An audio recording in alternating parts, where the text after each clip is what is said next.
অতঃপর অন্ধকারে হাতে বেরোনো ছাড়া আর তো কোনো রাস্তা দেখছি না। হ্যাঁ, এক কাজ করা যেতে পারে। 4-5 বছর আগে নরেশ মণ্ডল খুন করে জেলে গিয়েছিল।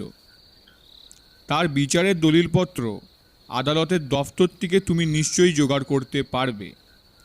অন্তত হাকিমের রায়টা জোগাড় করো, সেটা পড়ে দেখলে কিছুটা হদিশ পাওয়া যাবে। রাখাল বাবু বললেন, বেশ, রায় জোগাড় করব। নেই কাজ তো খই ভাজ। কাল সকালে আপনি খবর পেয়ে যাবেন। ব্যোমকেশরা প্রায় মাস 6 হলো কেয়াতলায় নতুন বাড়িতে এসেছে। বাড়িটি ছোট, কিন্তু দোতলা। নিচে 3টি ঘর, ওপরে 2টি। সত্যবতী এই বাড়িটি নিয়ে সারাক্ষণ যেন পুতুল খেলা করছে। আনন্দের শেষ নেই। এটা সাজাচ্ছে, ওটা গোছাচ্ছে, নিজের হাতে ঝাঁট দিচ্ছে, ঝাড়পোছ করছে, আরো কত কি। ব্যোমকেশ কিন্তু নির্বিকার। শালগ্রামের শোয়া বসা বোঝা যায় না। পরদিন বিকেলবেলা ব্যোমকেশ তার বসার ঘরে জানালার সামনে দাঁড়িয়েছিল। দেখছিল লাল কোট পরা কোনো লোক চোখে পড়ে কিনা। কয়েকটি লাল শাড়ি পরা মহিলা দেখা গেল, 2-একটা লাল ফ্রক পরা খোঁকাখুকিও দেখা গেল, কিন্তু লাল কোট পরা বয়স্ক পুরুষ একটিও দৃষ্টিগোচর হলো না। অনুমান হয় আজকাল লাল কোট পরে কোনো পুরুষ কলকাতার রাস্তায় বেরোয় না। সেই সময় টেলিফোন বেজে উঠল। রাখাল বাবু বললেন, ব্যোমকেশদা, মামলার রায় পেয়েছি। পড়ে দেখলাম আমাদের কাজে লাগতে পারে এমন কিছু নেই, তবে ঠিক আছে, পিয়নের হাতে পাঠিয়ে দিচ্ছি, আপনি একবার পড়ে দেখুন। আধ ঘন্টা পরে থানা থেকে কনস্টেবল এসে রায় দিয়ে গেল। আলিপুর আদালতের জজ সাহেবের রায়। করা সরকারি কাগজের বাজাপ্তা নকল। 15-16 পৃষ্ঠা হবে। ব্যোমকেশ সিগারেট ধরিয়ে পড়তে বসল। রায়ের শুরুতে জজ সাহেব ঘটনার বয়ান করেছেন। তারপর সাক্ষী সাবুদের আলোচনা করে দণ্ডজ্ঞা দিয়েছেন। রায়ের সারাংশ এই: আসামি নরেশ মণ্ডল, বয়স 39, scrap iron and steel factory limited নামক লোহার কারখানায় কাজ করে। অপরাধ, রাস্তায় একজন ভিক্ষুককে খুন করিয়াছে। পিনাল কার্ডের 304 এবং 323 ধারা অনুযায়ী দায়রা সর্বদ হইয়াছে। প্রধান সাক্ষী গঙ্গাপদ চৌধুরী এবং অন্যান্য সাক্ষী এজাহার হইতে জানা যায় যে আসামি অত্যন্ত বদরাগী এবং কহলপ্রিয়।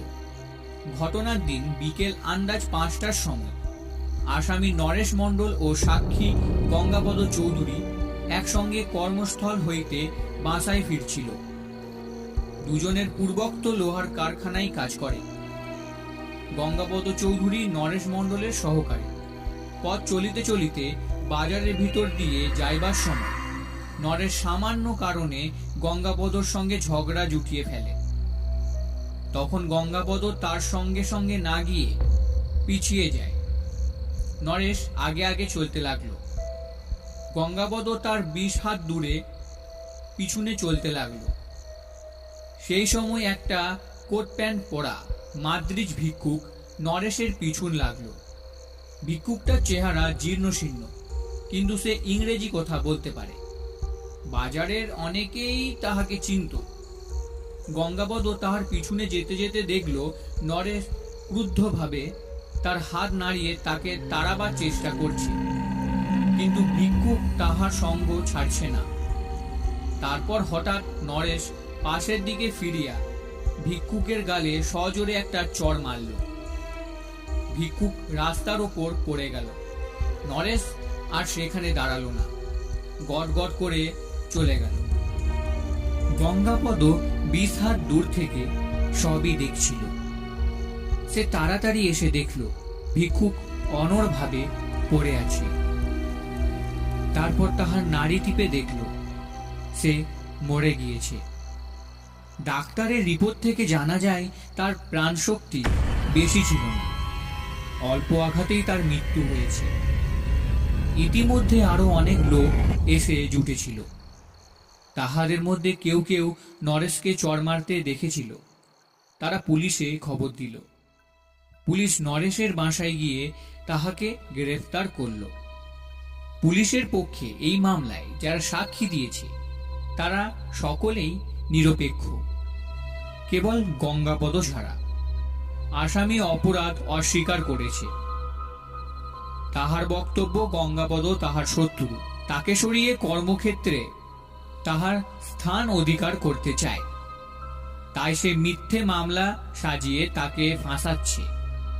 একথা সত্য যে সাক্ষী গঙ্গাপদ নিঃস্বার্থ ব্যক্তি নয়, কিন্তু অন্য সাক্ষীদের সঙ্গে তার এজাহার মিলিয়ে দেখলে স্পষ্ট প্রমাণিত হয় যে গঙ্গাপদর সাক্ষী মিথ্যে নয়।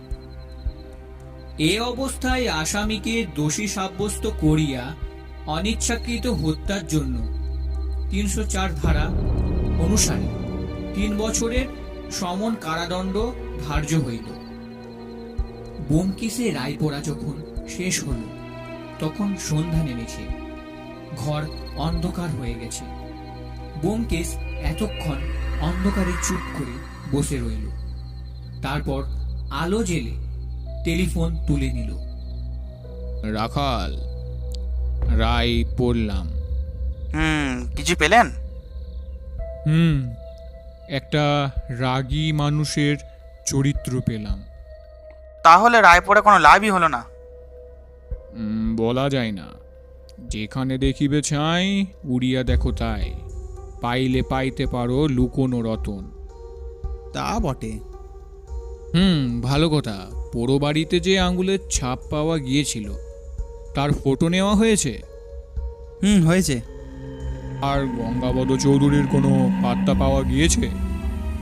না, ভারত ভ্রমণের যত স্পেশাল ট্রেন আছে তাদের অফিসে খোঁজ নিয়েছিলাম, কিন্তু গঙ্গাবধূ চৌধুরী নামে কোনো যাত্রীর নামই নেই। হয়তো ছন্দ নামে গিয়েছে, কিংবা যায়নি, কলকাতাতেই কোথাও লুকিয়ে বসে আছে। তাও হতে পারে। আর কোনো খবর আছে? এই মাত্র মিরাট থেকে তার এসেছে। অশোক মাইতি খাঁটি মিরাটের লোক। ওখানে কোনো জাল জোচ্চুরি নেই। ভালো। আর কিছু খবর? নতুন খবর আর কিছু নেই। এবার কর্তব্য কি বলুন? কর্তব্য কিছু ভেবে পাচ্ছি না। একটা কথা, নরেশের জেলের মেয়াদ এতদিনে ফুরিয়ে আসার কথা। সে জেল থেকে বেরিয়ে এসেছে কি না তা খবর নিতে পারবে? অবশ্যই মশাই, পারি। কাল সকালে খবর পাবেন। পরদিন বেলা ৯টার সময় রাখালবাবু ব্যোমকেশের কাছে এলেন। রাখালবাবুর মুখ গম্ভীর। তিনি বললেন, ব্যাপার গুরুতর। ১.৫ মাস আগে নরেশ মণ্ডল জেল থেকে ছাড়া পেয়েছে। জেলে ভালো ছেলে সেজেছিল, তাই কিছুদিনের রেয়াত পেয়েছে। ব্যোমকেশ বলল, জেল থেকে বেরিয়ে এসে কোথায় গিয়েছে তার সন্ধান পেয়েছো? তার পুরোনো বাসায় যায়নি, কারখানাতেও যায়নি। কাল রতনলাল কাপুরিয়ার মুখে তা জানতে পেরেছি। সুতরাং সে ডুব মেরেছে।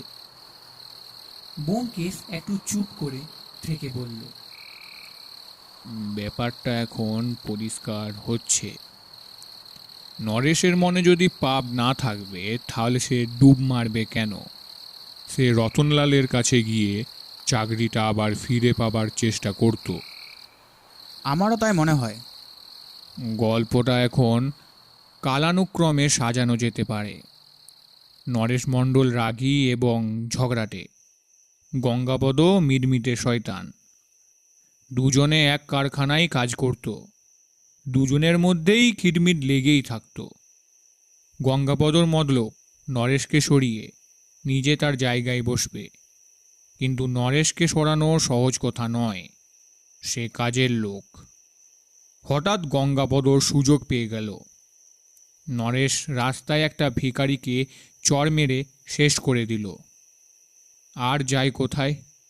গঙ্গাপদ নরেশকে ফাঁসি কাটে ঝোলাবার জন্য উঠে পড়ে লাগলো। নরেশের কিন্তু ফাঁসি হলো না। সে দোষী সাব্যস্ত হলেও তার 3 বছরের কারাদণ্ড হলো। গঙ্গাপদর পক্ষে একটা মন্দের ভালো, সে কারখানায় সর্দার মেল্টার হয়ে বসল। নরেশ জেলে গেল। নরেশ লোকটা শুধু বদমেজাজি নয়, সে মনের মধ্যে রাগ পুষে রাখে। জেলে যাবার সময় সে বোধহয় প্রতিজ্ঞা করেছিল গঙ্গাপদকে খুন করে প্রতিহিংসা সাধন করবে। 3 বছর ধরে সে এই প্রতিহিংসার আগুনে ঘৃতাহুতি দিয়েছে। গঙ্গাপদ জানত নরেশের 3 বছরের জেল হয়েছে। সে তককে তককে ছিল। তাই নরেশ যখন মেয়াদ ফুরবার আগেই জেল থেকে বেরুলো, গঙ্গাপদও তা জানতে পারল। তার প্রাণে ভয় ঢুকল। হয়তো সে দেখেছিল নরেশ তার বাসার আশেপাশে ঘুরে বেড়াচ্ছে, কিংবা সামনের পোড়া বাড়ি থেকে উকি ঝুঁকি মারছে। গঙ্গাপদ ঠিক করল কিছুদিনের জন্য বাসা থেকে উধাও হবে। সে কারখানা থেকে 1 মাসের ছুটি নিল এবং একটা দাড়ি জোগাড় করে তাই পরে ঘুরে বেড়াতে লাগলো, যাতে নরেশ তাকে দেখলেও চিনতে না পারে। গঙ্গাপদ বোধহয় সত্যি ভারত ভ্রমণ যাবার মতলব করেছিল। তারপর হঠাৎ একদিন হাওড়া স্টেশনে অশোক মাইতিকে সে দেখতে পায়। সে দেখল অশোক মাইতির সঙ্গে তার চেহারার মিল আছে। গঙ্গাপদ লোকটা মহা দ্রুত, তার মাথায় একটা বুদ্ধি খেলে গেল। অশোক মাইতিকে যদি কোনো মতে নিজের বাসায় আনতে পারে, তাহলে নরেশ ভুল করে তাকেই খুন করবে এবং ভাববে গঙ্গাপদকে খুন করেছে। গঙ্গাপদ নিরাপদ হবে, তাকে আর প্রাণের ভয়ে পালিয়ে বেড়াতে হবে না। চাকরিটা অবশ্য যাবে, কিন্তু প্রাণের আগে চাকরি না। গঙ্গাপদ নিশ্চয়ই বুঝেছিল যে নরেশ তাকে সামনের জানলা থেকে গুলি করে মারবে। এবার নরেশের দিকটা ভেবে দেখা যাক। নরেশ জেল থেকে বেরিয়ে একটা পিস্তল জোগাড় করল। পুরনো বাসায় ফিরে যাবার কোনো মানে হয় না। সে অন্য কোথাও আড্ডা গেড়েছিল এবং গঙ্গাপদর বাসার সামনে পোড়ার বাড়িটায় যাতায়াত করত। তার বোধহয় মতলব ছিল গঙ্গাপদ কখনো তার জানালা খুলে দাঁড়ালে সে রাস্তার ওপার থেকে তাকে গুলি করে মারবে, তারপর কলকাতা ছেড়ে অন্য কোথাও চলে যাবে। গঙ্গাপদ খুন হবার পর কলকাতা শহর আর তার পক্ষে নিরাপদ নয়। পুলিশ তাকে সন্দেহ করতে পারে। যাই হোক, গঙ্গাপদ অশোক মাইতিকে নিজের বাসায় বসিয়ে লোপট হলো। অশোক মাইতিকে উপদেশ দিয়ে গেল সে যেন মাঝে মাঝে জানলা খুলে লক্ষ্য করে রাস্তা দিকে কোনো লাল কোট পরা কেউ যায় কি না। লাল কোট পরা মানুষ নিচ্ছক কল্পনা। আসল উদ্দেশ্য হলো এই: অশোক মাইতি জানলা খুলে দাঁড়াবে এবং নরেশ সামনের জানলা থেকে তাকে গুলি করবে। সবই ঠিক হয়েছিল, কিন্তু একটা চুক হয়ে গেল। অশোক মাইতি আহত হলো, মরল না। সে পুলিশকে সব ঘটনা বলল। এখন গঙ্গাপদ আর নরেশ দুজনার অবস্থাই সমান। ওরা কেউ আর আত্মপ্রকাশ করতে পারে না। খবরের কাগজে সংবাদ ছাপা হয়েছে, দুজনকেই পুলিশ খুঁজে বেড়াচ্ছে। নরেশ অবশ্য আইনত অপরাধী, সে খুন করার চেষ্টা করেছিল, কিন্তু গঙ্গাপদ লোকটা মহা শয়তান। জেনে শুনে সে একজন নিরীহ লোককে অনিবার্যে মৃত্যুর মুখে ঠেলে দিয়েছিল। কিন্তু সে যদি ধরাও পড়ে, তাকে শাস্তি দেওয়া হবে কিনা তার সন্দেহ আছে। ব্যোমকেশ একটু চুপ করল। রাখালবাবু নীরবে কিছুক্ষণ টেবিলের ওপর আঙুল দিয়ে আঁকাজোকা কেটে বললেন, তা যেন হলো, কিন্তু যাকে আইনত শাস্তি দেওয়া যাবে তাকে ধরার উপায়টা কি বলুন? আবার খানিকক্ষণ চুপ করে থেকে ব্যোমকেশ বলল, একমাত্র উপায় বিজ্ঞাপন। বিজ্ঞাপন? হ্যাঁ, পুকুরে ছিপ ফেলে বসে থাকা। মাছ যদি টোপ গেলে তবেই তাকে ধরা যাবে। 3 দিন পরে কলকাতার দুটি প্রধান সংবাদপত্রে বিজ্ঞাপন বেরোল। বোম্বে স্টিল ফাউন্ড্রি লিমিটেড আমাদের বোম্বে কারখানার জন্য অভিজ্ঞ ইলেকট্রিক মেল্টার চাই, প্রশংসাপত্র সহ দেখা করুন। গড়িয়াহাট বাজারের কাছে রাস্তার ওপরে একটি ঘর, তার মাথার ওপর signboard Bombay steel foundry limited. ঘরের মধ্যে একটি টেবিলের সামনে রাখালবাবু বসে আছেন, তার পরিধানে সাদা কাপড় চোপড়। তিনি অত্যন্ত মনোযোগের সঙ্গে নথিপত্র দেখছেন। অদূরে অন্য একটি ছোট টেবিলে ব্যোমকেশ টাইপরাইটার নিয়ে বসেছে। ঘরের দোরের কাছে তামাক আঁটা একজন বেয়ারা, আর যারা আছে তারা প্রচ্ছন্নভাবে এদিক ওদিকে আছে, তাদের দেখা যায় না। প্রথম দিন ব্যোমকেশ ও রাখালবাবু বেলা 10টা থেকে 5টা পর্যন্ত অফিস ঘরে বসে রইলেন। কোনো লোক চাকরির জন্য দেখা করতে এলো না। 5টার সময় ঘরের দোরের তালা লাগাতে লাগাতে রাখালবাবু বললেন, বিজ্ঞাপন চালিয়ে যেতে হবে। পরদিন একটা লোক দেখা করতে এলো। রোগা পাতলা লোক, এক চড়ে মানুষ মেরে ফেলবে এমন চেহারা নয়। তার প্রশংসাপত্রে দেখা গেল যে তার নাম প্রফুল্ল দে। সে একজন ইলেকট্রিকের মিস্ত্রি। ইলেকট্রিক মেল্টারের কাজ সে কখনো করেনি বটে, কিন্তু সুযোগ পেলে চেষ্টা করতে রাজি আছে। রাখালবাবু তার নামধাম নিয়ে মিষ্টি কথায় তাকে বিদায় দিলেন। তৃতীয় দিন তৃতীয় প্রহরে একটি লোক দেখা করতে এলো। তাকে দেখেই রাখালবাবুর সিদ্ধারা শক্ত হয়ে উঠল।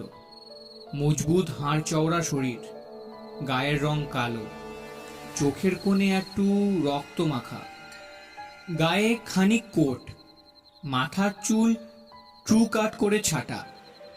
সে সতর্কভাবে এদিক ওদিক চাইতে চাইতে ঘরে ঢুকল। রাখালবাবুর টেবিলের সামনে দাঁড়িয়ে ধরা ধরা গলায় বলল, বিজ্ঞাপন দেখে এসেছি। বসুন। সার্টিফিকেট এনেছেন? লোকটি খানিকক্ষণ চুপ করে থেকে বলল, আমার সার্টিফিকেট হারিয়ে গেছে। 3 বছর অসুখে ভুগেছি, কাজ ছেড়ে দিতে হয়েছিল, তারপর সার্টিফিকেটটি হারিয়ে ফেলেছি। এর আগে কোথায় কাজ করতেন? নাগপুরে একটা আয়রন ফ্যাক্টরি আছে, সেখানে কাজ করতাম। দেখুন, আমি সত্যি ইলেকট্রিক মেল্টারের কাজ জানি। বিশ্বাস না হয় আমি নিজের খরচে বোম্বে গিয়ে তা প্রমাণ করে দিতে পারি। রাখালবাবু লোকটিকে ভালো করে দেখলেন, তারপর তাকে বললেন, সে কথা মন্দ নয়, কিন্তু আমাদের এটা ব্রাঞ্চ অফিস, সবেমাত্র খোলা হয়েছে। আমি নিজের দায়িত্বে কিছু করতে পারি না, তবে একটা কাজ করা যেতে পারে। আমি আজ বোম্বে হেড অফিসে তার করব, কাল বিকেল নাগাদ উত্তর পাবো। আপনি কাল এই সময় যদি আসেন। আসবো, নিশ্চয়ই আসবো। লোকটি উঠে দাঁড়ালো। রাখালবাবু ব্যোমকেশের দিকে তাকিয়ে বললেন, বক্সি, ভদ্রলোকের নাম ঠিকানা লিখে নাও। ব্যোমকেশ বলল, আজ্ঞে। নাম আর ঠিকানা দিতে হবে শুনে লোকটি একটু খতিয়ে গেল। তারপর বলল, আমার নাম নরসিংহ মল্লিক, ঠিকানা 17 নম্বর কুঞ্জ মিস্ত্রি লেন। ব্যোমকেশ তার নাম আর ঠিকানা লিখে নিল। ইতিমধ্যে রাখালবাবু টেবিলের তলায় একটি গুপ্ত বোতাম টিপেছিলেন। বাইরে তার সঙ্গপাঙ্গদের কাছে খবর গিয়েছিল যে ঘরের থেকে যে ব্যক্তি বেরোল তাকে অনুসরণ করতে হবে। রাখালবাবু নিঃসংশয়ে বুঝেছিলেন যে এই ব্যক্তি নরেশ মণ্ডল, কিন্তু তাকে গ্রেফতার করার জন্য তার বাসার ঠিকানা পাকাপোক্তভাবে জানা দরকার। সেখানে বন্দুক পাওয়া যেতে পারে, কিন্তু কিছুই প্রয়োজন হলো না। নরেশ দোরের দিকে পা বাড়িয়েছে, এমন সময় তার একটি লোক ঘরে প্রবেশ করল। নবাগতকে চিনতে তিলমাত্র বিলম্ব হলো না।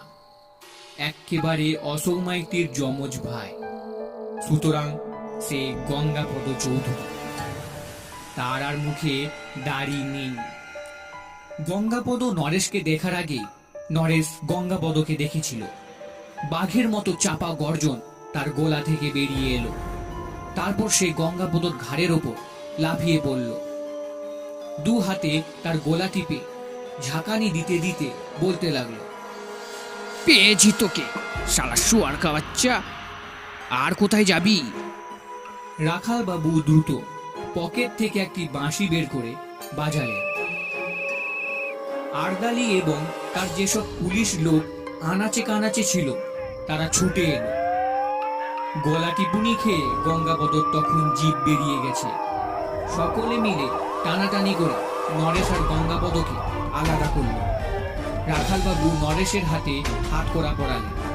তিনি বললেন, নরেশ মণ্ডল, গঙ্গাপদ চৌধুরীকে খুনের চেষ্টার অপরাধে তোমাকে গ্রেপ্তার করা হলো।